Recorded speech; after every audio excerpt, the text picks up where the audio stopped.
오늘 우리 사회는 핵가족 제도로 혈연적 관계를 부모, 형제, 자매 관계로 한정짓고 있습니다.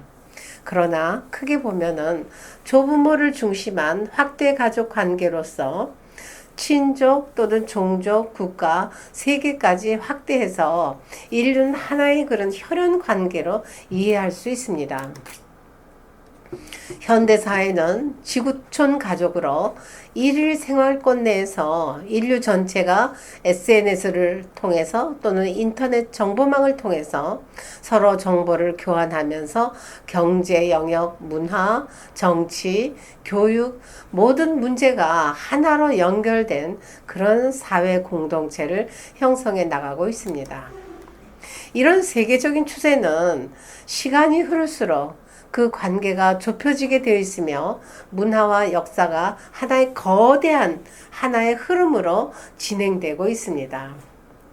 인류의 혈연 관계와 역사를 연면히 이어나오게 하는 인간의 성기관, 즉 남녀의 성기관이 다르게 생긴 이유가 무엇일까요?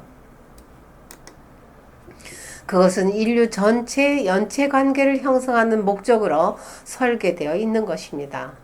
현재 성소수자들이 주장하듯이 만일 여자 동성만 있고 또 혹은 남자 동성만으로 하나의 성만 있다면 어떻게 되겠습니까? 한 세대에서 그냥 끝나게 되죠. 지속적인 변화와 발전을 우리는 기대할 수 없습니다. 당연히 인류 역사의 존속을 기대할 수 없는 거죠. 남녀의 생식기 구조가 서로 다른 상보적 구조로 되어 있기 때문에 남자, 여자의 성이 조화를 이루고 하나로 묶어져서 작용이 일어나서 거기서 자녀가 태어날 수 있고 가족 관계가 형성이 가능한 것이죠.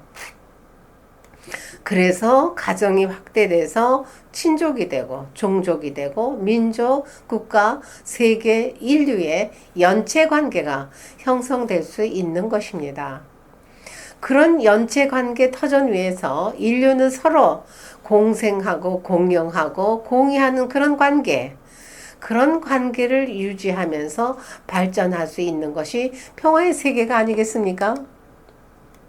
이런 설명을 뒷받침해주는 연구가 있습니다. 종교교육학자인 윌슨의 진술을 보게 되면 부부 간의 성관계를 통한 성결합은 남녀 양성 간의 유전자 결합을 통해서 유전적 다양한 개성을 창조하므로 변화 발전하는 아주 다양한 환경에 유전자적 합성을 증대시키고 자손의 생존 가능성을 높이는 그런 기능이다라고 설명을 하고 있습니다. 부부의 성관계를 통해서 유전적으로 다양한 개성체를 창조해냄으로써 각 가족의 특성을 만들어내고 다른 종족을 생성해서 보존시킬 수 있으며 인류의 존속이 가능하게 된다는 것입니다. 남녀의 성행동은 자연적인 결과로서 새로운 생명을 탄생시킬 수 있는 잠재적 가능성을 지니도록 최적화된 설계로 바로 우리 생식기가 구조되어 있는 것입니다. 그러므로 인간은 어디까지나 원인적 존재가 아닌 결과적 존재로서 태어나는 것입니다. 누구든지 인간 자신이 나는 어느 나라, 어느 부모, 어느 성씨, 남자 혹은 여자 내가 선택해서 태어날 거야 해서 태어난 사람 한 사람도 없습니다.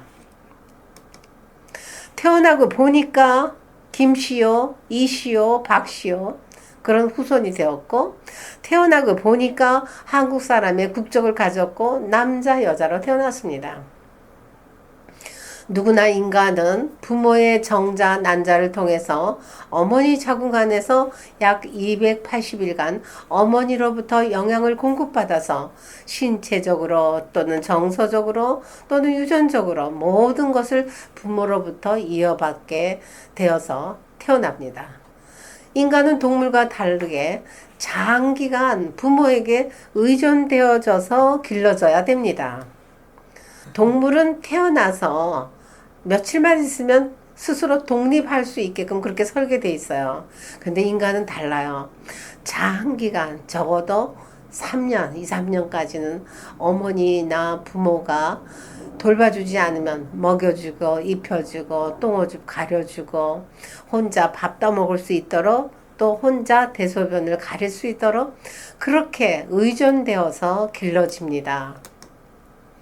그래서 인간은 누구든지 자기 몸이 자기 것이라고 주장할 수 있는 근거가 0.001%도 없다는 것이에요. 100% 대대손손 조상들과 부모의 결과적인 존재로 태어났고 길러진 것입니다. 그래서 내 몸은 내 것이 아니에요. 부모의 것이므로 나는 나의 몸을 잘 관리할 의무와 권리를 갖는 관리자일 뿐입니다.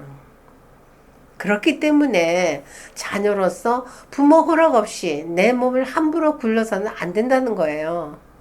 그리고 부모에게 자녀는 효를 행해야 된다 하는 근거가 바로 여기 있는 거죠. 그래서 자녀 탄생 의미는 바로 자신의 유전 인자를 자녀에게 확장시킨다 하는 의미라는 겁니다. 혈연은 바로 생명보다 귀하고 사랑보다 더 소중한 것입니다. 왜냐고요? 사랑과 생명은 두 사람 관계에서 끝나게 되지만 혈연 관계는 어머니와 아버지의 사랑과 생명, 혈통이 쭉 이렇게 연결되어서 바로 혈연을 통해서 인간 자신이 영원히 남아지게 되는 것이기 때문에 바로 사랑, 생명, 혈통 중에 혈통이 제일 중요한 것이에요. 혈통 안에는 다 있잖아요. 사랑도 있고 설명도 있고 생명도 있고. 다시 말해서 개인의 DNA가 그의 자녀에게 유전되어 대를 이어나가면서 그의 후손들을 통하여서 자기 자신이 지상에서 영원히 살게 된다는 그런 의미입니다.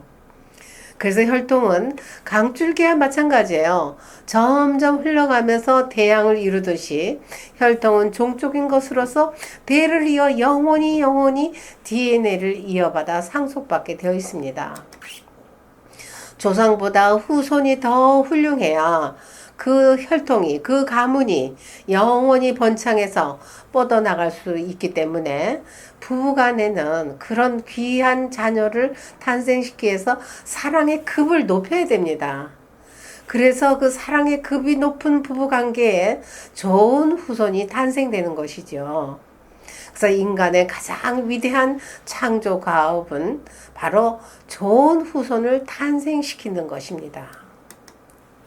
인간은 자기 몸의 관리자로서 설계도에 계획되어진 어떤 보편적인 법칙의 사랑과 생명과 혈통의 질서를 유지하는 그런 권리와 의무가 있습니다. 그래서 태어나는 새 생명은 바로 인류 역사 가운데 과거, 현재, 미래를 통해서 전체를 통해서 똑같은 사람은 하나도 없어요. 동일한 사람은 태어나지 않습니다. 그건 뭘 의미하나요? 바로 우주에는 나 하나밖에 없는 아주 무의한 존재를 탄생시키는 행위라는 것입니다. 세상에 하나밖에 없는 존재란 얼마나 그 희귀성에서 소중한 가치를 지니고 있겠습니까? 그런 의미에서 인간은 매우 존엄한 존재로서 존중받을 가치를 지니고 있는 것입니다. 그래서 누구든지 존중받아야 합니다. 그런 시각에서 동성애자는 존중받아야 할 인격체입니다. 그러나 여기서 우리가 주목해야 될 대목은 동성애 그 자신은 어때요? 정말 존중받아야 할 인격체입니다. 그러나 동성애하는 성행동은 바로 보편적인 자연법칙과 가치법칙에서 벗어난, 즉 생식기의 설계도에서 벗어난 비윤리적인 성행동이기 때문에 성의 질서 가운데 바로 잡아야 될 행동의 대상이라는 것을 우리는 분명히 인식해야 될 것으로 생각합니다. 탈동성애자를 통해서 그들의 성행동이 성적 중독성과 질병과 외로움과 고통 속에서 벗어나고 싶어 한다는 그런 증언들을 우리는 무수히 많이 듣습니다. 공동체에게 해악을 끼치는 비윤리적 성행동은 공동체의 질서를 위해서 수정되어야 할 행동임을 우리는 부정할 수 없습니다. 글로벌 성혁명이 주장하는 젠더 이데올로기의 성평등주의는 생식기의 가치를 스스로 파멸시키는 자멸행위입니다. 동성애 성행동은 생식기의 존재 목적 가운데 어느 한 가지도 이루기 어려운 성행동이에요. 생식기 존재 목적이 사랑, 생명, 혈통을 이어간다 그랬어요. 어느 한 가지도 이루기 어려운 성행동이죠. 동성애는. 그래서 동성애자들의 성행동에는 지속적이고 영속적인 네 가지 사랑의 그 영역을 경험하기 어려울 뿐만 아니라 생명 잉태는 더더욱 불가능하며 혈연 관계로 역사를 이어가는 것도 불가능한 것입니다. 시청자 여러분, 시청해 주셔서 대단히 감사합니다.